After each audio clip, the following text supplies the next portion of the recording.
You've heard let them listen to their body, but what if your 4-year-old's body is telling them that they want chocolate and chippies for dinner every single night? Today, we're going to be diving into intuitive eating, really understanding what is in intuitive eating for your family and maybe who it actually applies to.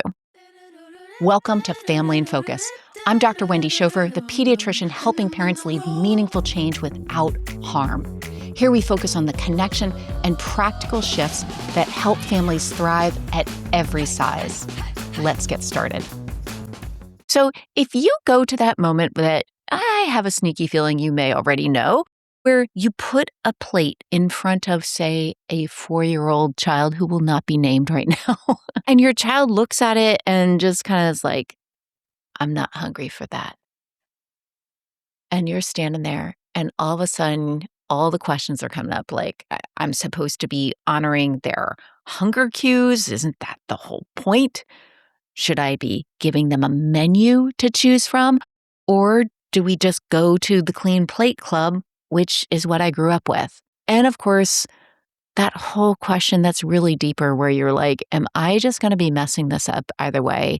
Have I created issues here? So let's understand a little bit more about intuitive eating, because honestly, what I've been noticing is that there is a pattern that is happening right now, a pattern where we take something that is designed for grownups, healing, from years of diet culture, and then we try to hand it to a person who's still learning what their hunger cues even feel like. And these are two very different jobs. So intuitive eating is an approach that was developed by dietitians to help adults who were unwinding so much of this internalized diet culture that each and every one of us is experiencing as adults.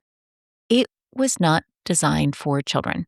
There is no research on its effect in kids. And that's not a knock on intuitive eating as an approach. It's just that we're taking a tool and we're trying to apply it to all ages and stages when we don't actually know that this is helpful. And I will offer that I'm seeing ways in which this is being used and it's actually not helping children develop the way that they need to. So just because a topic is popular or trending, it doesn't mean it fits your family.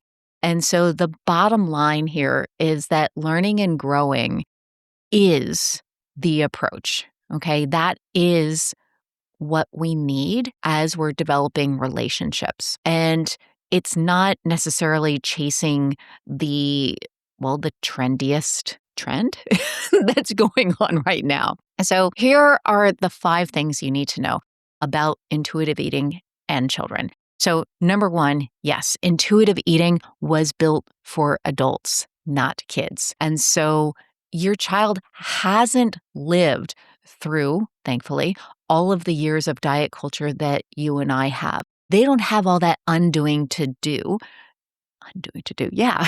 So there's a different starting point, and we need different tools in order to be able to help our children. Number 2, kids are still building skills of reading their own body. And that's really learning the difference between, what does it mean to feel hungry, full, bored, upset, anxious, content, satisfied. And that's really a developmental process. It takes practice and a little bit of predictability to practice against that. Number 3, routine is what makes body signals readable. So when food comes on a rhythm, a schedule, a routine, kids get a chance to feel mild hunger before a meal.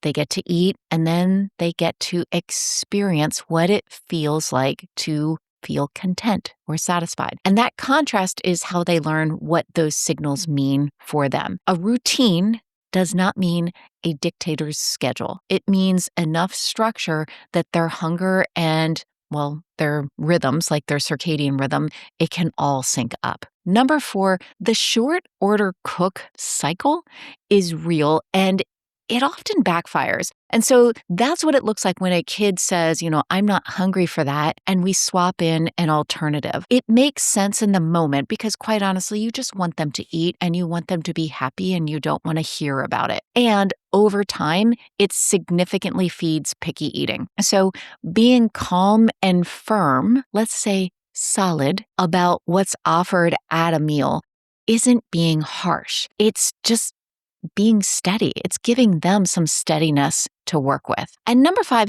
you are in this house too. If a menu of options genuinely works better for your family, for your own relationship with food, you get to do that. So the kids aren't the only one at the table. The goal is a family that's learning and growing together and not saying, okay, this is the perfect protocol that you have to adapt or the one that you have to absolutely avoid. You get to see what fits and works for your family. So let's call out the specific trap that is being set for parents. So we think that giving kids more freedom now always equals healthier relationships later. And yet, when we hand a young child full control over what and when they're eating, thinking that, we're honoring their body, what actually happens is we're removing the very structure that they need in order to learn, in order to start hearing the signals from their body. I want to highlight something here that this does come from a very good place that we're doing this. You read that control around food is harmful. And it can be. And so the instinct is to pull back all of the structure. But structure and connection, they are not opposites. A predictable rhythm is a form of care and love and a gift. It's not control. So I want to offer you some things to try, to experiment. So this week, pick your family's natural snack and meal rhythm and just hold it without it becoming something that is like a full-time job. So setting up a schedule. This is what our meal times will look like this week. This is when the snacks are going to be available. And then when your kid says, hey, I'm not hungry for that, you get to say, cool, that's okay. This is what's here. And there's another snack coming at 3. And then you can just let it be. Notice what's happening over a few days, okay? This isn't about what happens at one meal or one offering. It's at looking at those patterns. What you're doing here is that you're modeling trust, trusting your child to also trust their body. I trust you to get hungry. I trust the rhythm, and I don't have to fix this right now. Let's be honest, there's a whole lot of diet culture that we're still trying to unlearn as adults.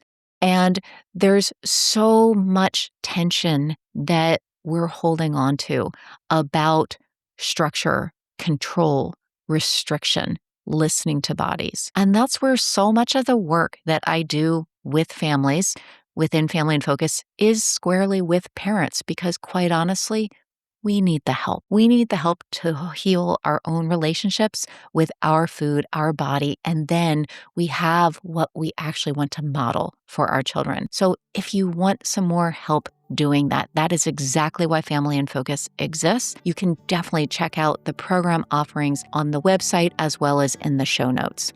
Hey, remember, while I'm a doctor, I am most definitely not your doctor. This podcast is for education, not medical advice. So yeah, take what fits, leave the rest, and just be kind to yourself as you're leading change without harm in your family.